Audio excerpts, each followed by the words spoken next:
ကျမတို့နိုင်ငံမှာခက်ခဲနေတာကလွန်ခဲ့တဲ့နှစ်ပေါင်း90ကျော်လောက်က military institution အောက်မှာရှိခဲ့တယ်။အဲ့တော့အုပ်ချုပ်တဲ့အစိုးရကလည်း military institution ပြီးတော့မှတစ်ဖက်ကဥပမာငြိမ်းချမ်းရေးလုပ်ငန်းစဉ်ဆိုလို့ရှိရင်တစ်ဖက်က stakeholder ဖြစ်တဲ့လက်နက်ကိုင်အဖွဲ့အစည်းတွေကလည်း military institution အဲ့တော့အဲ့လို military institution ရဲ့သဘောတဘာဝအရာဒါအမျိုးသမီးတွေကdecision making မှာရှိနေဖို့ဆိုတာက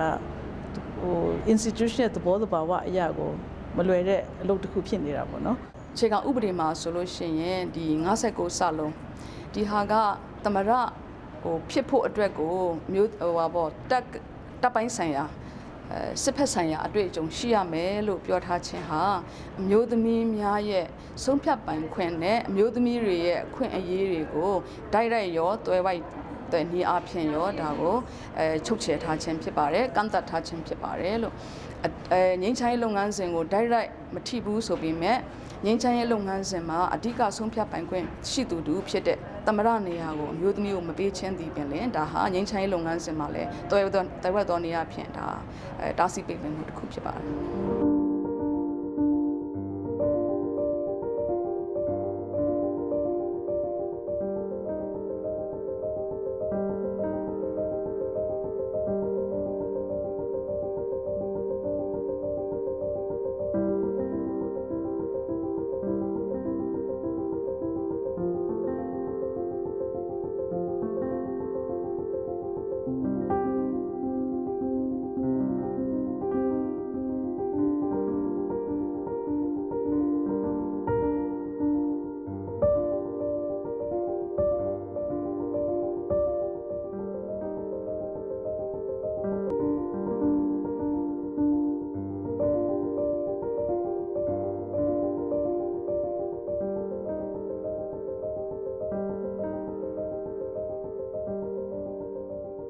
စပွဲဝိုင်းပေါ်မှာအမျိုးသမီးများပါဝင်မှုနည်းရတဲ့အပိုင်းကဏ္ဍကတော့နှစ်ပိုင်းရှိတယ်လို့မြင်ပါတယ်ပထမတစ်ပိုင်းကကြတော့ဒီကျမတို့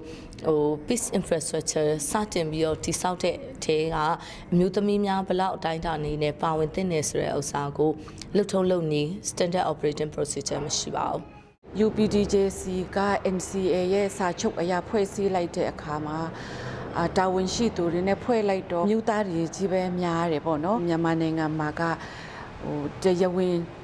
နိုင်ငံရေးပါတီက92ပါတီရှိတယ်92ပါတီကနေ16ယောက်ရွေးရမယ်ဆိုတော့တော်တော်လေးကိုခက်ခဲပါတယ်ဒါပေမဲ့ရွေးတော့ရွေးဖြစ်ပါတယ်အဲ့ဒီ16ယောက်ထဲမှာကျမတို့အမျိုးသမီးကို4ယောက်လောက်တော့ပါဝင်စေချင်မှအနည်းဆုံး3ယောက်ဖြစ်ပေါ့နော်ဒါပေမဲ့ခုချိန်မှာကတယောက်ပဲပါနိုင်တယ်ကျမကဒီပါတီရဲ့ policy ပေါ်မှာလဲမူတည်တယ်လို့ခံယူတယ်ပေါ့ဘာလို့လဲဆိုတော့နိုင်ငံရေးပါတီဥက္ကဋ္ဌဒုဥက္ကဋ္ဌအတွင်းရေးမှူးဆိုတာကအမျိုးသားတွေကြီးပဲဖြစ်တဲ့အခါမှာဒီ92ပါတီထဲကနေ16ယောက်ဖြစ်ဖို့မှာက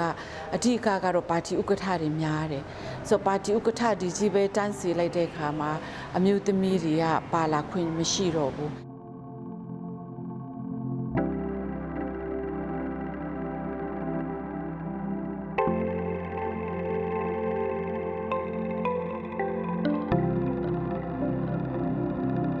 ဆုံးဖြတ်ချက်ချတဲ့လူဒီလိုပါဝင်လာအောင်ပြောတဲ့လူကအမျိုးသားတွေဖြစ်နေလို့ပဲဖြစ်ပါတယ်အဲ့တော့အမျိုးသားတွေကအမျိုးသမီးတွေကိုဒီလိုပါလာအောင်ခေါ်တဲ့နေရာမှာနေပါနေတယ်နောက်မှပါတီတွေကဆိုလို့ရှိရင်လည်းပဲအမျိုးသားတွေကိုထည့်တာများတယ်နောက်မှလွတ်တော်ဘိုင်းမှာဆိုလည်းအမျိုးသမီးတွေပါဝင်မှုကနည်းတယ်နောက်အစိုးရဘိုင်းဆွေးနွေးတဲ့အခါမှာလည်းပဲအစိုးရဘက်ကဆုံးဖြတ်ချက်ချနိုင်တဲ့လူအစိုးရဘက်မှာဖွဲ့စည်းမှာရှိနေတဲ့လူကလည်းအမျိုးသားတွေဖြစ်နေတယ်ပိုဆိုးတာတမတော်ဆိုလို့ရှိရင်လည်းအမျိုးသားတွေပဲဖြစ်နေတဲ့အတွက်ဒီစိန်ခေါ်မှုတွေအားလုံးအောင်ဆိုလို့ရှိရင်ဒီကန္တာတိုင်းမှာပါဝင်တဲ့အခါမှာအမျိုးသားတွေကများနေတဲ့အတွက်အမျိုးသမီးတွေနည်းနေခြင်းဖြစ်ပါတယ်ရှင်နော်အဲ့ဒါကြောင့်ကျမတို့ကအခုလက်ရှိမြန်မာနိုင်ငံရဲ့ပွင့်လင်းလာတဲ့နိုင်ငံရေးလုပ်ငန်းစဉ်တွေမှာငင်းချိုင်းလုပ်ငန်းစဉ်တွေမှာအမျိုးသမီးတွေပါဝင်ဖို့ဆိုလို့ရှိရင်ကိုတာစနစ်နဲ့မှမဟုတ်လို့ရှိရင်ပါဝင်ဖို့ခက်ခဲမယ်လို့ကျွန်မအဲ့လိုပဲယူဆပါတယ်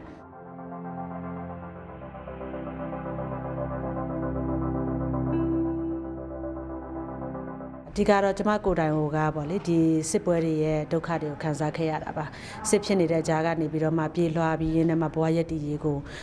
လုပ်ခဲ့ရတာပေါ့နော်ကျမနဲ့ဘဝတူပေါ့နော်မြန်မာပြည်ကအတူတွေအများကြီးပါပဲမြန်မာပြည်မှာပြည်တွင်းစစ်ဖြစ်တဲ့ခါကျတော့တခြားသောနိုင်ငံတွေမှာနယ်စပ်တွေမှာသွားပြေးပြီးတော့ပုံခဲ့ရတဲ့နေသားတွေပေါ့နော်နောက်ဒုက္ခတွေဖြစ်ခဲ့ရတယ်အဲ့ဒီပြင်ကို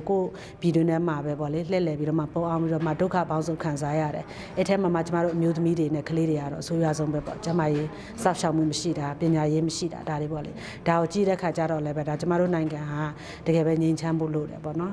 ဒါကလည်းကျမအတွက်ပေါ့လေဒီငြိမ်းချမ်းရေးဖြစ်စဉ်မှာပါဝင်ဖို့အတွက်အဓိကပထမတွန်းအားတစ်ခုလို့တော့ပြောလို့ရတာပေါ့ဒီနေ့ကျမတို့ကဒီမိုကရေစီပေါ့နော်ဒီမိုကရေစီဆိုတာလူသားအားလုံးတွေရဲ့ဆန္ဒကိုအလေးထားတာပေါ့လေအဲ့တော့ကျမတို့လူမှုအတိုင်းအဝိုင်းတစ်ခုထဲမှာဆိုလို့ရှိရင်လည်းဘယ်မှာပဲကြည့်အမျိုးသမီးတွေက90%နဲ့အထက်ပဲရှိပါတယ်ဆိုတော့ဒီမိုကရေစီနည်းအရကျမတို့အခြေခံပြီးစဉ်းစားလို့ရှိရင်လည်းဒီအားလုံးရဲ့ဆန္ဒဟာအရေးကြီးတယ်ဆိုတဲ့အတိုင်းပဲအမျိုးသမီးတွေရဲ့ဆန္ဒလည်းအရင်ပဲအရေးကြီးပါတယ်အမျိုးသားတွေရဲ့ဆန္ဒအတိုင်းဖော်ဆောင်ဖို့လိုသလိုအမျိုးသမီးတွေရဲ့ဆန္ဒလည်းပါဝင်မှဒီငြိမ်းချမ်းရေးဖြစ်စဉ်ကြီးကအဓိပ္ပာယ်ရှိမှာဖြစ်ပါတယ်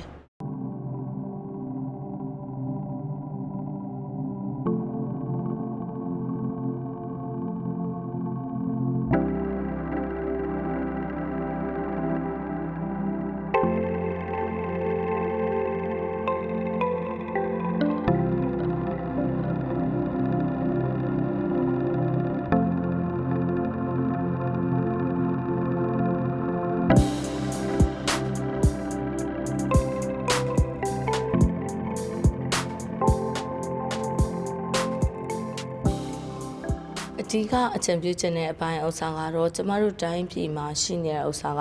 ပထမတစ်ပိုင်းက policy အားနည်းချက်တွေ policy နဲ့လှုပ်ထုံးလုပ်နည်းအားနည်းချက်တွေဖြစ်ပါတယ်အဲ့ဒီအပိုင်းထဲမှာအမျိုးသမီးများအတွက်ကိုချုံမွေ့စွာအဆင်ပြေအောင်ဝင်ရောက်နိုင်ဖို့ဥစ္စာအတွက်တွေထဲမှာ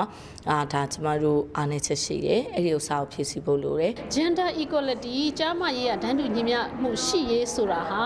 နိုင်ငံတကာနိုင်ငံဖွံ့ဖြိုးတိုးတက်မှုအတွက်အသက်ဖြစ်တယ်ဝိညာဉ်ဖြစ်တယ်ပေါ့နော်အမျိုးသမီးရေးကိစ္စတက်မဟုတ်ဘူးတကယ်လို့သာအခုလွှတ်တော်အသစ်အစိုးရအသစ်တည်သူတို့ရဲ့မူဝါဒတွေသူတို့ပြုလုပ်တဲ့ဥပဒေအသစ်တွေကို gender sensitive ဖြစ်တဲ့မူဝါဒတွေဥပဒေတွေလုပ်နိုင်မယ်ဆိုရင်ဒီနိုင်ငံက9နှစ်အတွင်းမှာတည်တာထင်ရှားတဲ့တိုးတက်မှုတွေရမယ်ဆိုတာကိုတော့အန်တီကနိုင်ငံကိုခေါင်းဆောင်တဲ့သူတွေကိုသဘောပေါက်စေချင်ပါတယ်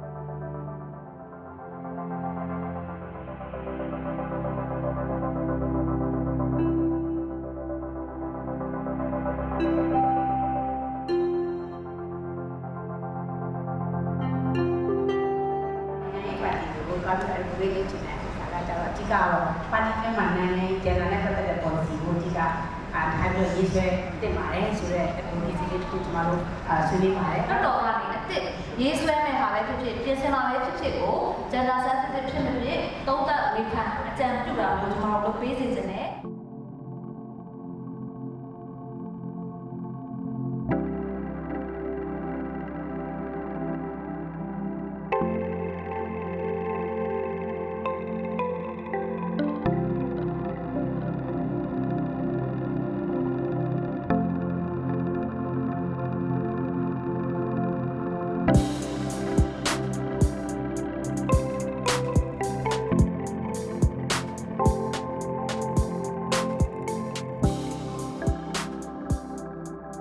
ဆွေးနွေးတဲ့အချိန်ကြာလို့ရှိရင်တချို့အမျိုးသားတွေကနင်တို့အမျိုးသမီးတွေက ဒီလိုမျိုးကိုတာတောင်းနေတယ်30%တောင်းနေတယ်တကယ်ဒါအရေးချင်းရှိလို့ရှိရင်100%လဲပါဝင်နိုင်ပါတယ်နောက်ပြီးတော့မှဒါဟာလိုအပ်ချက်လားလိုချင်တဲ့အချက်လား needs လား wants လားဆိုတာမင်းတို့ကိုယ်တိုင်သိဖို့လိုမယ်ဆိုတော့ဟိုတုံ့ပြန်မှုတွေရှိတယ်စီတော်လို့ခေါ်တဲ့မျိုးသမီးများပေါ်နှီးမိုးစုံနဲ့ခွဲခြားဆက်ဆံမှုပပျောက်ရေးသဘောတူစာချုပ်ကို1998ခုနှစ်ကတည်းကလက်မှတ်ရေးထိုးထားတဲ့မြန်မာနိုင်ငံအစိုးရအနေနဲ့အမျိုးသမီးတွေကိုအမျိုးသမီးဖြစ်ခြင်းကြောင့်နေကြရေးဖြစ်စင်မှာပဲဖြစ်ဖြစ်နိုင်ငံရေးစီးပွားရေးအခြားနိုင်ငံရဲ့ဖွံ့ဖြိုးတိုးတက်ရေးအရေးကိစ္စတွေမှာဦးဆောင်နိုင်တဲ့နေရာကနေဒန်းတူညီမျှပါဝင်ခွင့်မရတဲ့ကိစ္စရမှန်သမျှကိုဖယ်ရှားပေးဖို့အမျိုးသမီးတွေဒန်းတူညီမျှပါဝင်ခွင့်ရအောင်လှုံ့ဆော်ပေးဖို့တွေဟာနိုင်ငံတော်ဆိုရရဲ့တာဝန်ဖြစ်ပါတယ်အခုလက်ရှိဆွေးနွေးပွဲတွေမှာသဘောတူထားတဲ့စာချုပ်မှာအမျိုးသမီးတွေပါဝင်ရမယ်ဆိုတော့ရှိတယ်ဒါပေမဲ့အဲ့ဒီ commitment က system မှာဘယ်လောက်ပဲခိုင်အောင်ထားပါစေသဘောတူညီချက်တွေဘယ်လောက်ပဲထားပါစေလက်တွေ့ဆောင်ရွက်မှုမရှိဘူးဆိုလို့ရှိရင်ကတော့ဒါ political will ရှိတယ်လို့ကျွန်တော်တို့ပြောလို့မရဘူးပေါ့နော်အထူးသဖြင့်ဒီ decision making မှာရှိတဲ့အမျိုးသားတွေပေါ့နော်အမျိုးသားတွေအနေနဲ့တကယ်ပဲအမျိုးသမီးတွေပါဝင်မှုကိုတကယ်ပဲအားတက်တရောနဲ့သူတို့စိတ်ဝင်စားနဲ့သူတို့ထည့်ချင်တယ်ဆိုလို့ရှိရင်တော့စောစောပြောတဲ့ quota စနစ်နဲ့ပဲကျွန်တော်တို့ကတည်တည်ပြရမလို့ထင်ပါတယ်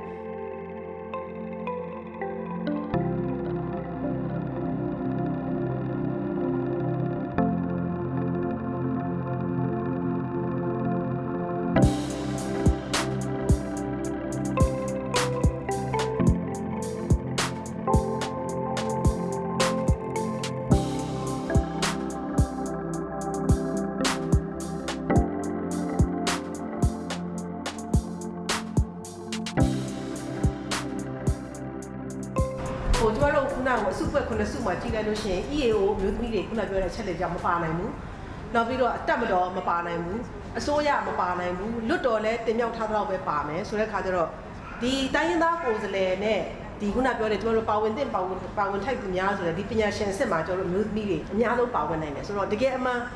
မပါဝင်နိုင်တဲ့နေရာထက်ကိုဒီပါဝင်နိုင်တဲ့နေရာမှာဟိုဘက်ကအချိုးကိုပြန်ပြီးတော့ကာဗာပေးနိုင်ဖို့အတွက်ကျမတို့ဒါကိုတို့ကိုဒီအစုဖွဲ့မှာကလေးကကျမတို့အများဆုံးပါဝင်သွားအောင်ကျမတို့ကပြောမယ်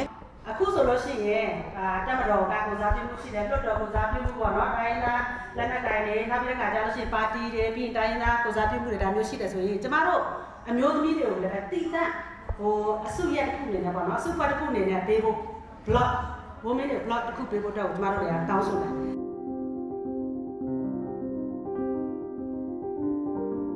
ငြိမ်းချမ်းရေးလုပ်ငန်းမှာ2ပိုင်းရှိတယ်။ဟိုကျမတို့မြန်မာနိုင်ငံရဲ့ငြိမ်းချမ်းရေးလို့ပြောတဲ့အခါမှာနိုင်ငံရေးဆွေးနွေးပွဲကလူတော့အသိများတယ်။ဒါပေမဲ့အဲ့နိုင်ငံရေးဆွေးနွေးပွဲဖြစ်ဖို့အတွက်ကအပြစ်ခတ်ရစဲရေးကိုထိန်းထားဖို့လိုတယ်။အဲ့တော့အမျိုးသမီးတွေကအဓိကအဲ့မှာလဲပါဝင်နိုင်တဲ့ဟာရှိပါတယ်။တစ်ခုကတော့ဒီ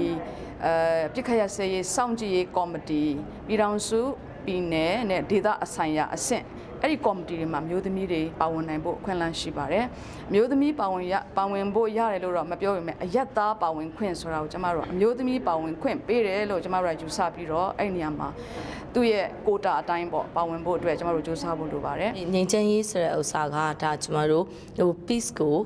ဒီ vertical peace ပုံစံပေါ့နော် infrastructure ပုံစံနဲ့တခုတည်းနဲ့တည်ဆောက်လို့မရပါဘူး။ peace from below ကလည်းပြန်ပြီးအခါကျတော့ပြန်လည်းပြီးတော့တည်ဆောက်အောင်မှဖြစ်တဲ့အတွက်